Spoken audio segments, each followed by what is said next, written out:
What's up, y'all? It's your boy Cadence, man, and you see the title. I'm gonna get straight into it. Black people in 2022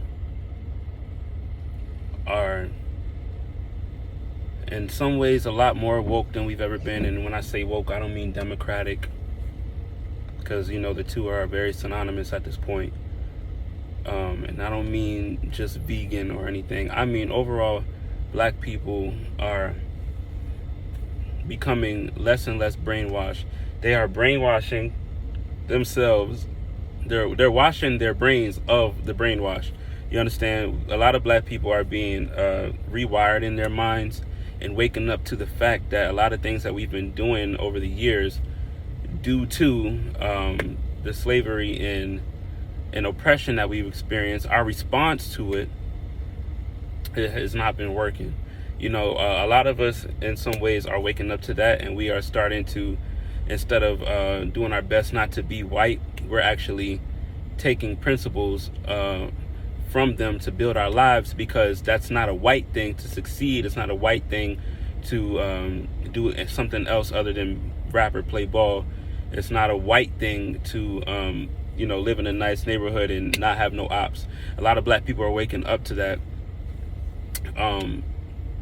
But there are still a lot of black people who are becoming way more lost than we've ever been.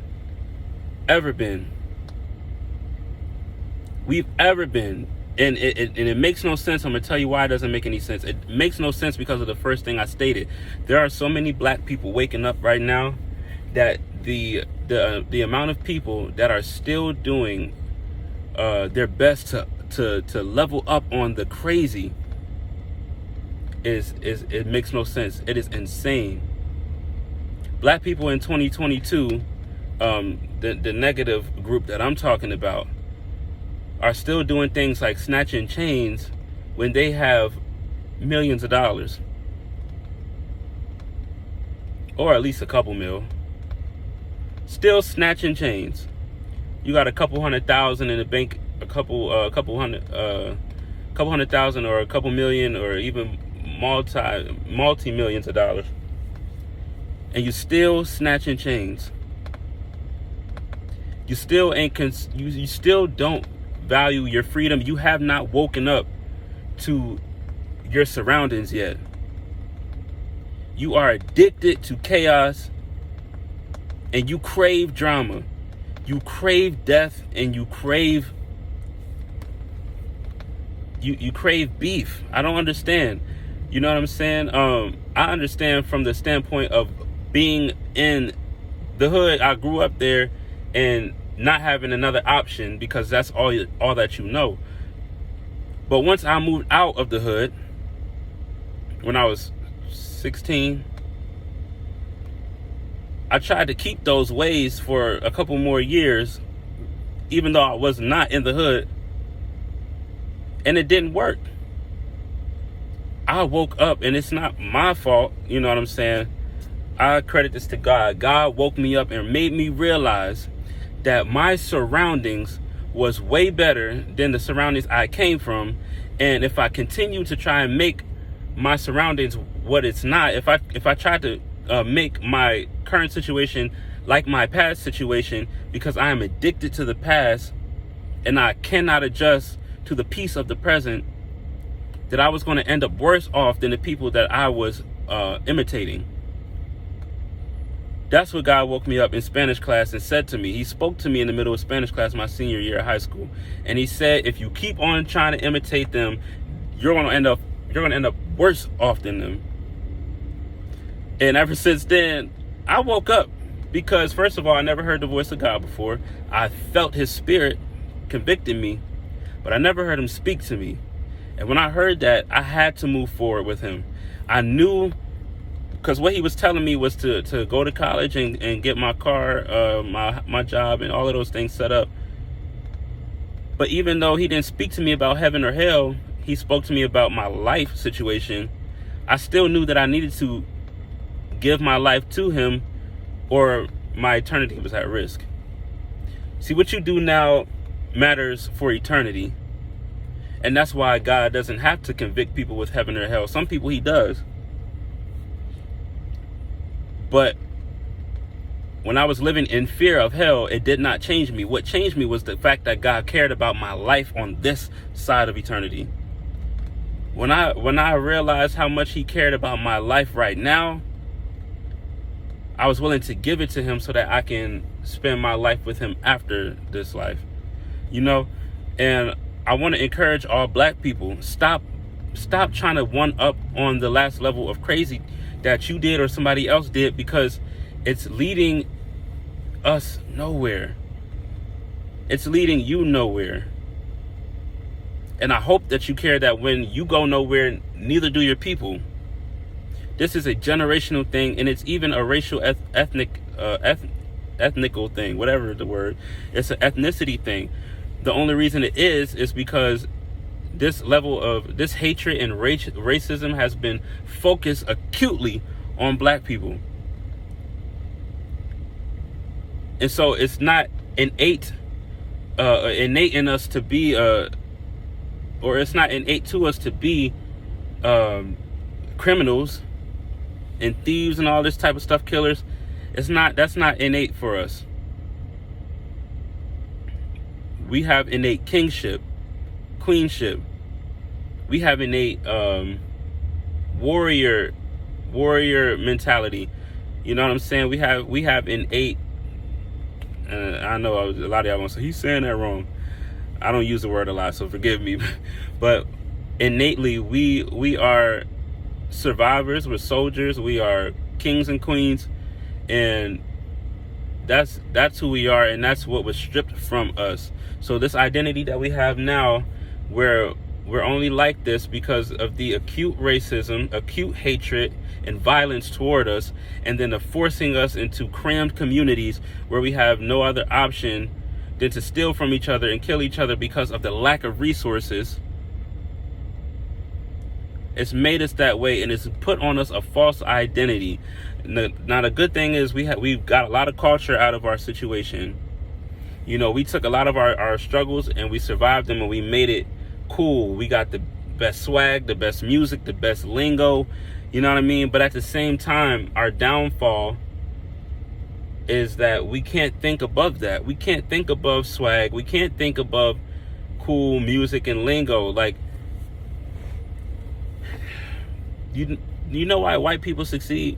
White people succeed because, and again, I'm saying this assuming that y'all actually care about anybody else succeeding other than you. I care about not just me, but black people succeeding, because I am tired of seeing black folks not succeed and die. It does something to me.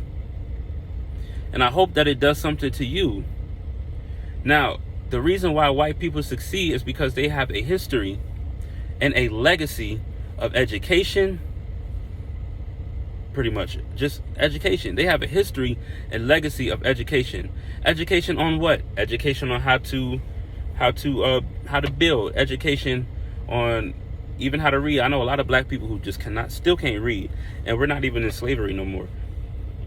But our education system is bad, and you know, the mentality passed down through generation is bad. So that's another story.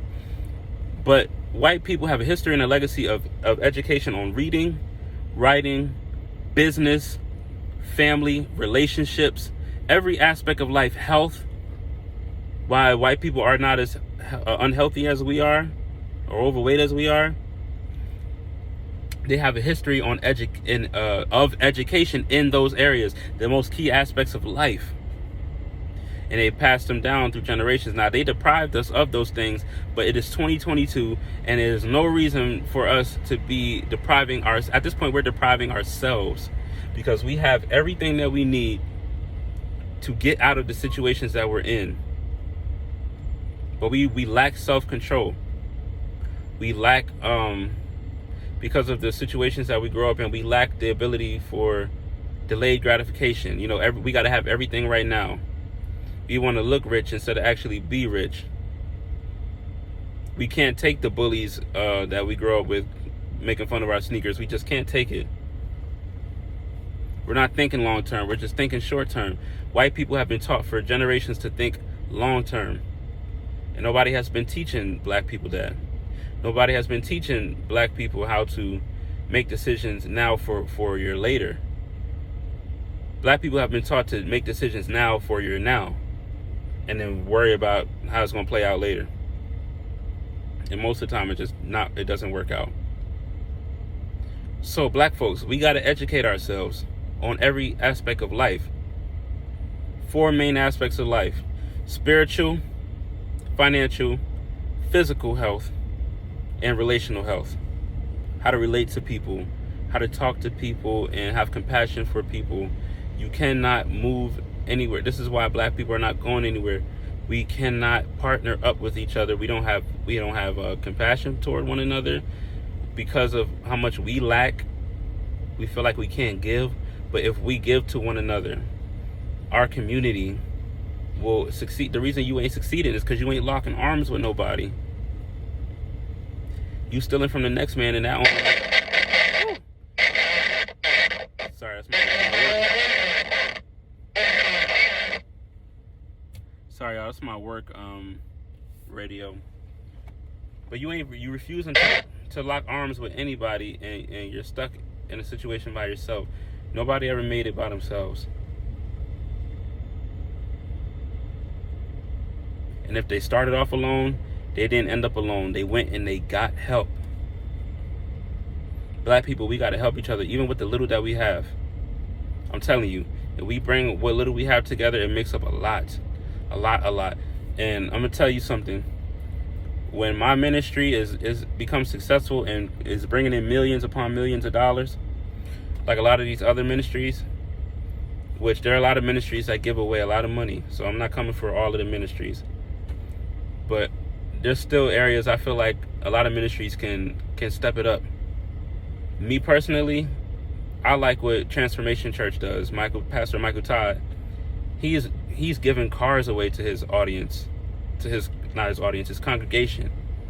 Stuff like that. That's what the church is for. The Bible says that they brought their resources, their money, and their food into the storehouse, and it was evenly distributed so that no man lacked anything. No family lacked anything. And churches they're not distributing what they're receiving. A lot of their money is going into production, lights, cameras, and action. Instruments and all that is important.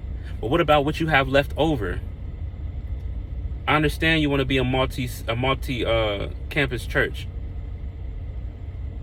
But before you build all of these campuses, all of these $35 million buildings, help your congregation.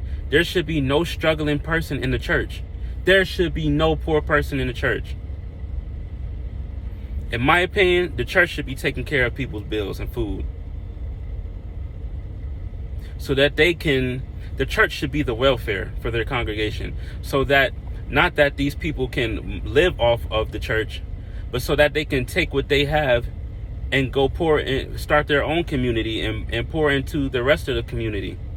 Start their own businesses and their own ministries. It's supposed to be a multiplication process.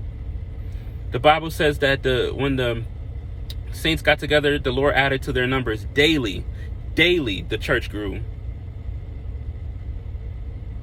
And as the church grew, the resources grew, and the gospel spread because people took what the church provided them, and the church sent them out with resources to build the community elsewhere. And that's what we need to do, not just in the church, but in the black community. We need to bring and I'm going to do it. I promise you, mark my words, I'm going to do it.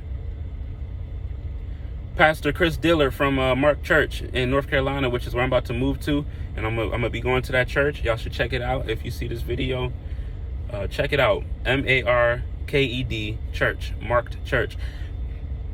I seen him pay. He brought a woman up on stage and gave an offering to pay her rent. That's what the church is supposed to be. And in my opinion, everybody's rent should be paid in the church. There should be no person struggling with rent or car payments in the church when you making $1 million a year as a church from the very people that are sitting there. No reason. I do not see a reason. And I'm not a pastor, so you can't talk because you're not a pastor. I know how money works, and I know how crowdfunding works, and I know how budgeting works, and I know how living below your means works. All right, the church, a lot of these churches have enough to support their congregation and still pay the bills of the church. Keep the lights on in the church, update the equipment in the church.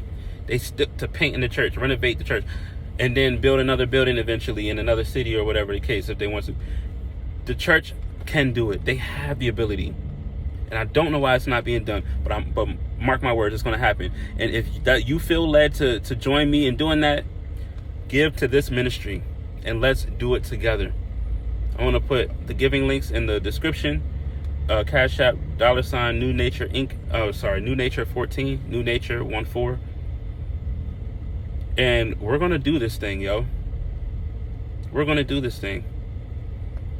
And this money that you guys give is going to go to Rebuild Initiative.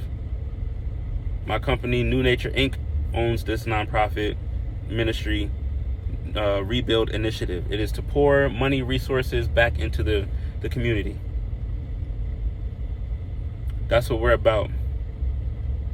I promise you that's where it goes. Now, when it comes to my music and any book sales I do, that I keep that, because that's my personal sales. That's my personal income, I should say. But when it comes to my followers giving to this ministry, that money goes right back out. I promise you. So if you see this and you are about that, and you are tired of struggling, band together with me. I don't care if it's $5. Give it, and I promise you it'll be given back to you. Give it, and it'll be given back to you. I promise. That's how insurance works. A bunch of people paying every month in case an accident comes. And when that accident comes, you've been paying so much money every month along with 500 other people or 1,000, a million other people. That insurance company, because hundreds of thousands of millions of people invested in it, has enough now to take care of everybody. The wealth is evenly distributed. That's how insurance companies work, and that's how the church should work. So, Black people 2022, let's get it together, man. Quit thinking that fashion and rap and sports are the only thing we can make money off of. The only thing we have to offer is our clothes and our jewelry and our music. Like we're not contributing. Most of us are not contributing anything else to society. White people make toilet paper. White people make cereal. White people make everything you see. Mostly what you see. And WeBuyBlack.com that's what it is. There's a whole lot of people, black people, that are selling those products. So I'm gonna start buying from there, and I'm gonna start put my money into a black bank. You should too. I'm gonna put those links in the description. Let's do this together, y'all. And I know all of y'all ain't gonna hear me or agree with me, so I just need the ones that do agree with me and that do hear me. Give $1, $2, $3, $4, $5, $10, $20, $100. I don't care what it is. Whatever you have to offer, give it. And give it monthly. Give it monthly. I'll set up, you can go to my website, join the email list. That way I'll be able to keep track of your donations. And we'll go from there. So, I'm ready. Are you ready? Me and my team, we're going to take care of this. I'm telling you, I have a vision, and God is behind that vision, and He is going to feed so many people. I'm telling you. New grind, feed the block with every resource I'm accumulating. We need to realize opportunity is the reparation. You think I'm joking like I'm Gary Owen? No, this punchline gonna knock you out if you don't join the movement. That's straight from my song 2020 Vision. I'm gonna put the links in the description too for my music and merch. Like this one I'm wearing right now, Pray for the Hood. It says Pray for the Hood on the back. You can go on my website, check it out. But I love y'all. God bless y'all. Jesus loves y'all. May love, laughter, and leisure follow you all the days of your life as you follow the Holy And I Spirit. can't help it, I gotta go hard. Well, I guess I can't help it, baby, but I'd rather not. Yeah, every day I wake, I send a prayer right up to God. I don't care who's number one, long as I listen to him. I know I'll be at my top spot. Breathe in presence, breathe out lessons. Malcolm X power on the block like homie got the blow for the low and it's chopped right. But Cadence found a plug in God, much better supply.